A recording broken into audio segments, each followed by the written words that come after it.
के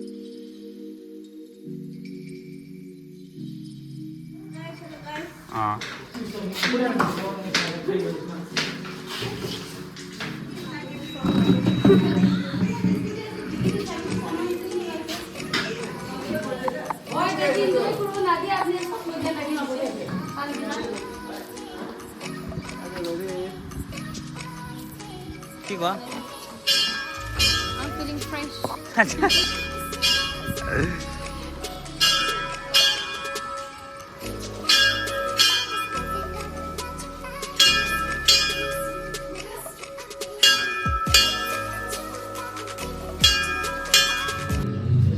तुलना गर्न सक्दैन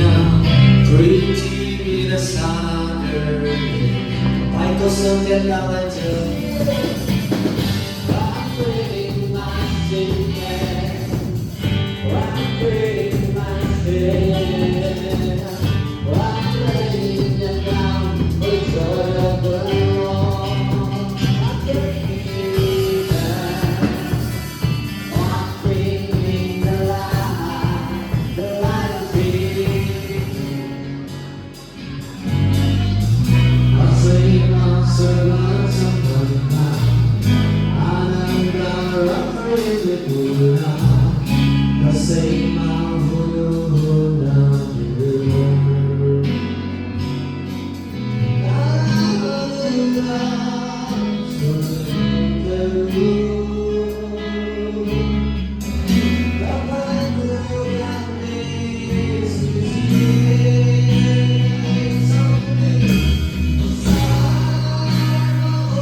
सबैभन्दा पहिला परमेश्वरलाई धन्यवाद उहाँले आज हामीलाई यो सुन्दर दिन सुन्दर समय दिनको लागि अनि जतिजना उपस्थित हुनुहुन्छ सबैलाई परमेश्वर नाममा जय मसीह नामको स्तोत्र गरौँ ईश्वर नामका सत्य सलाम जनाउँछु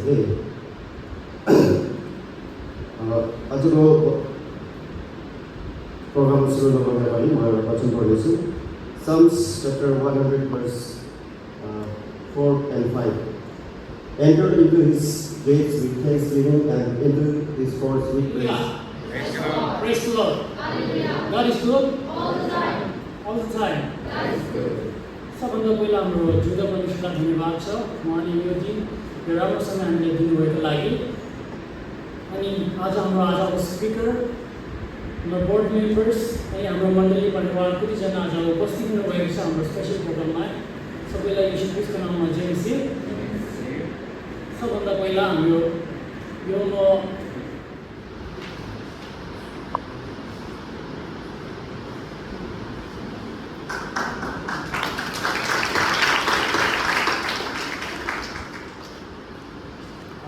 भेटीको लागि प्रार्थना गर्दछु जीवित दयालु पवित्र परमेश्वर तपाईँलाई यसरी धन्यवाद गर्न चाहन्छु यो सुन्दर समय सुन्दर अवसर दिनुको लागि पवित्र परमेश्वर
उहाँहरूले गरेको धेरै हामीसँग बाटोमा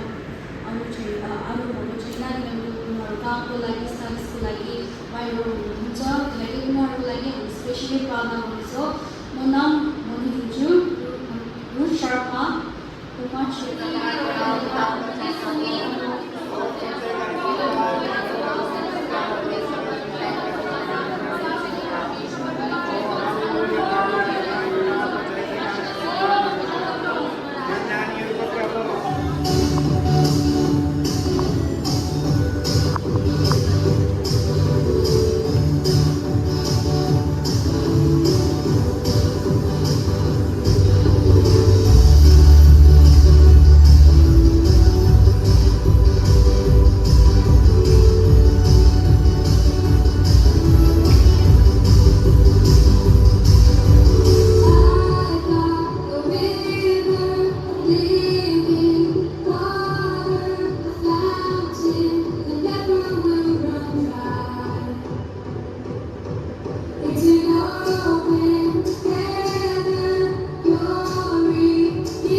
पढ्छु यिर्मिया 29:11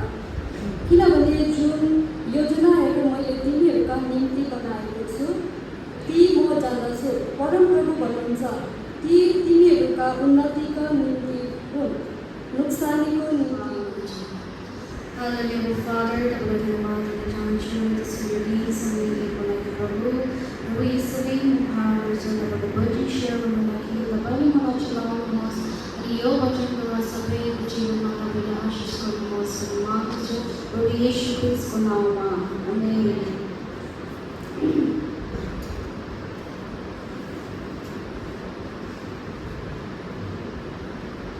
आज मेरो मेसेजको टपिक चाहिँ हो उद्देश्यको लागि बनाइएको created for a purpose अनि मेरो चुज टेक्स्ट हो Jeremiah chapter 29 verse 11 किनकि म तिमीहरूको लागि मैले बनाएको योजना जान्दछु प्रभुले भन्नुहुन्छ यो योजना तिमीहरूको लागि राम्रोको लागि हो नराम्रोको लागि होइन म तिमीहरूको लागि आशा र भविष्य दिन चाहन्छु आमेन। Hallelujah. Praise the Lord. Hallelujah.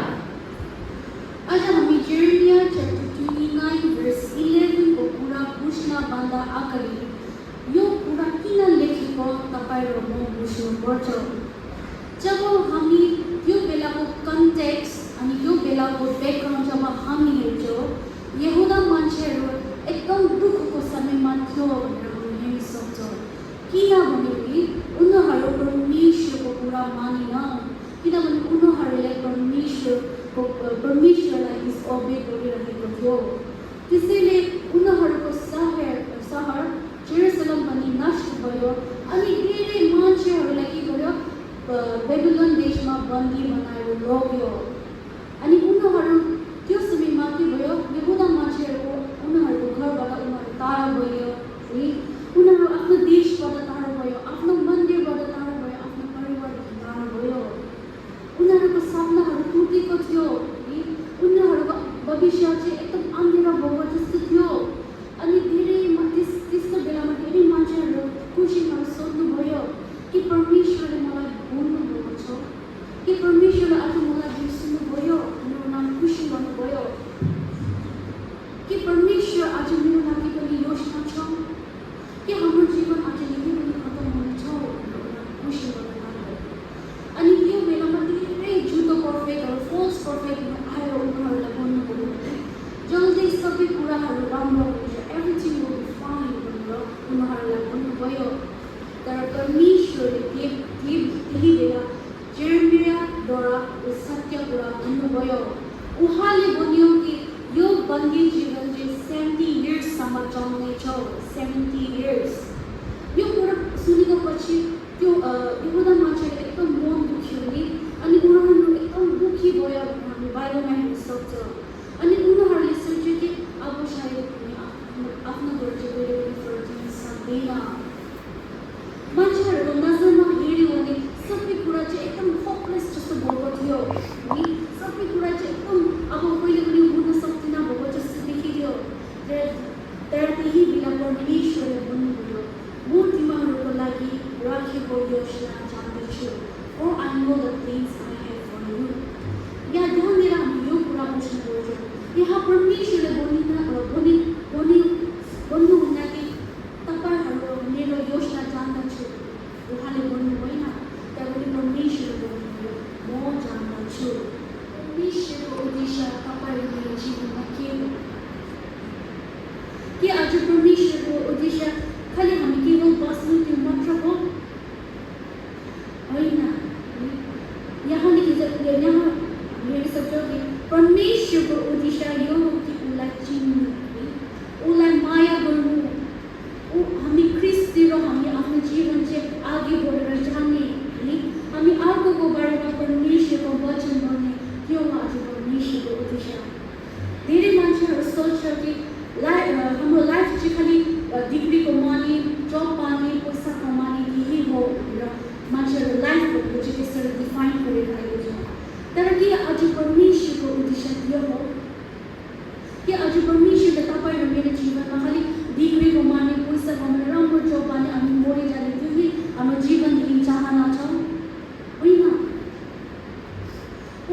टाइममा हामी हेऱ्यौँ त्यो सबै एउटा लाइफको पार्ट हो तर यो आज हाम्रो जीवनको उद्देश्य होइन हामीले परमेश्वरलाई आज परमेश्वरले तपाईँ र मलाई बनाउनु भएको हो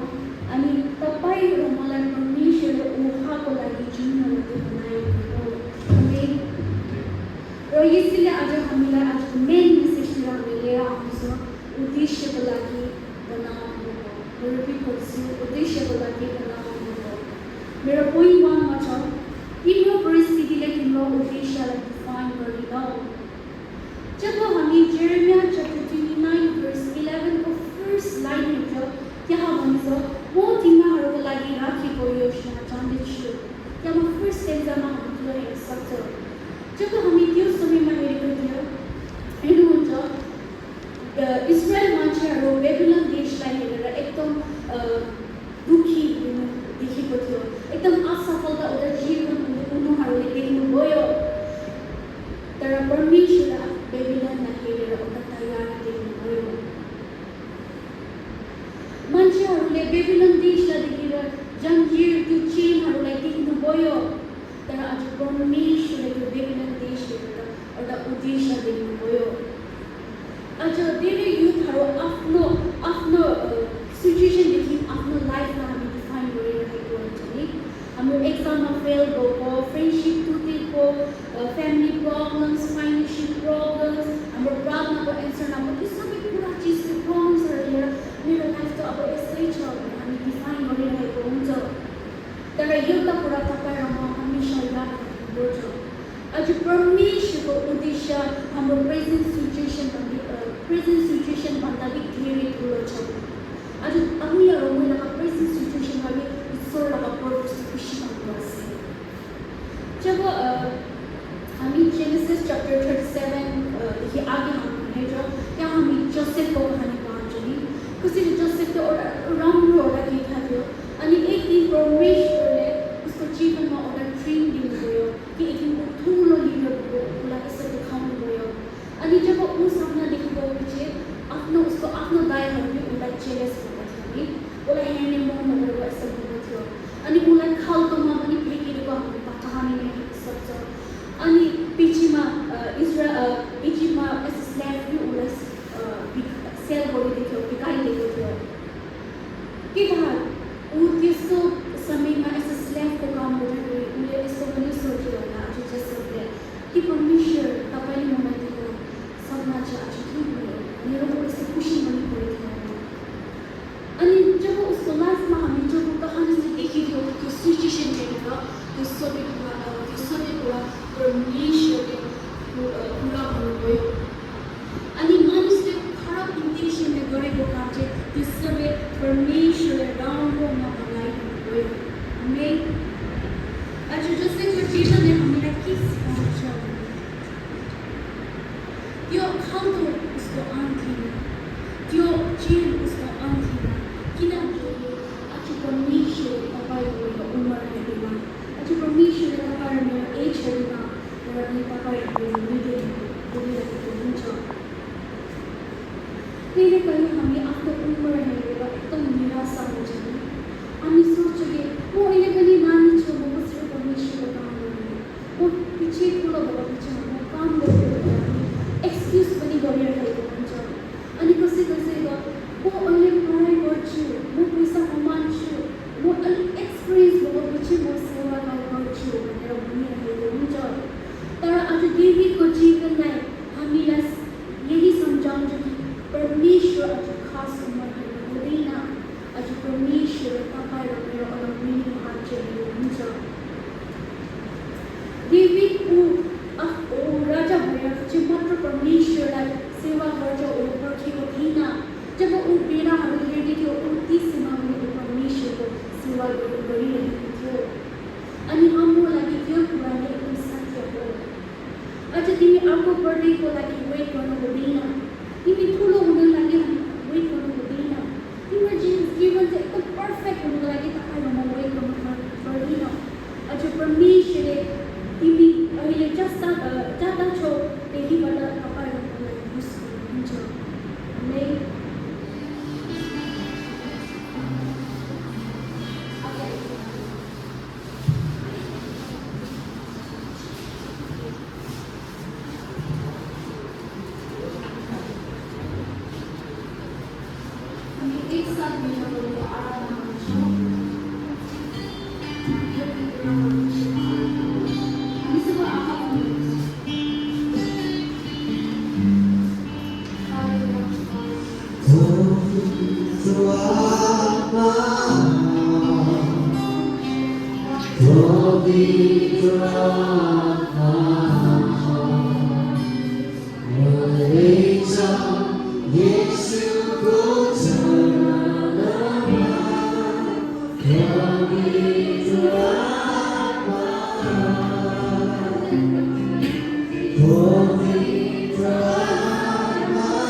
क्या है घुगनी बहुत डेंजर है भाउजू बहुत डेंजर है अरे कभी हेलो गाइस हाँ। आपको ये लोग खाना खिला रहे हैं अच्छे से खा के जाना सब लोग हाय बस youth तो चलो। special program আছে আমাদের রুটি বানাইছে